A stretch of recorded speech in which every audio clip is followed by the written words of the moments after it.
তুলে নিয়েছে। আজকের এই পল্টন হত্যাকাণ্ডের আজকের এই দিবসে আমরা অন্তর্বর্তীকালীন সরকারের কাছে আহ্বান জানাবো, ওই মামলা আবার পুনরায় চালু করতে হবে। যে চার্জশিট দেওয়া হয়েছিল ওই চার্জশিটের ভিত্তিতেই বিচার কাজ সম্পন্ন করতে হবে।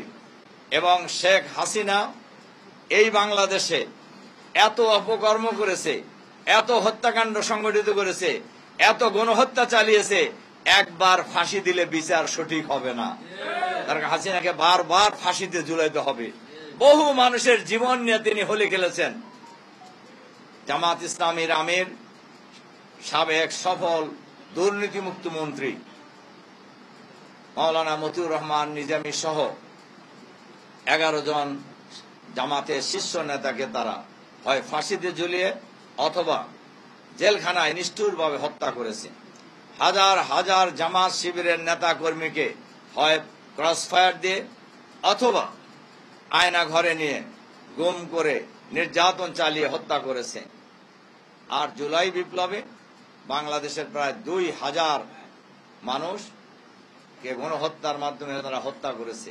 প্রায় 40,000 নারী, পুরুষ, শিশু সহ মানুষকে তারা পঙ্গু করে দিয়েছে, আহত করেছে। কাজে এই সকল হত্যাকাণ্ডের জন্য যদি বিচার একটা একটা করা হয়, তাহলে কত বছর খালি ফাঁসির রায় দিতে হতে হবে। কাজেই আমরা আশা করব, সরকারের কাছে আহ্বান জানাবো, অবিলম্বে পল্টন হত্যাকাণ্ডের এই মামলা পুনরুজ্জীবিত করে বিচার করে শেখ হাসিনা সহ এই মামলার যারা আসামি ছিলেন তাদেরকে বিচার করে ফাঁসিতে ঝুলিয়ে হত্যা করতে হবে। এটাই হলো পল্টন হত্যাকাণ্ডের বিচার। এর বাইরে অন্য কোনো বিচার আমরা এই দেশের মানুষ চিন্তাও করতে পারে না।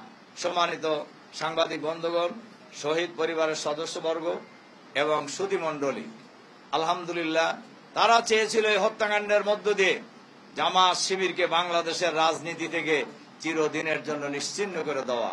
আল্লাহর মেহেরবানিতে, আল্লাহর সাহায্যে, আমাদের ভাই বোনদের দৃঢ়তা এবং ত্যাগ কোরবানির বিনিময়ে আজ বাংলাদেশের জামাত এবং শিবির বাংলাদেশের রাজনীতিতে অন্যতম প্রধান শক্তিতে পরিণত হয়েছে।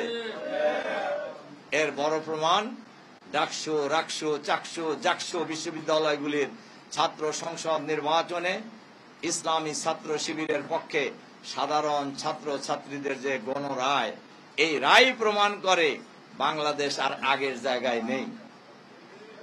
অনেকেই কথা ভুলে গিয়ে 28শে অক্টোবরের কথা ভুলে গিয়ে অথবা জুলুম নির্যাতনের কথা ভুলে গিয়ে আবার নিজেরা জুলুম নির্যাতনের রাস্তা ধরার চেষ্টা করছেন।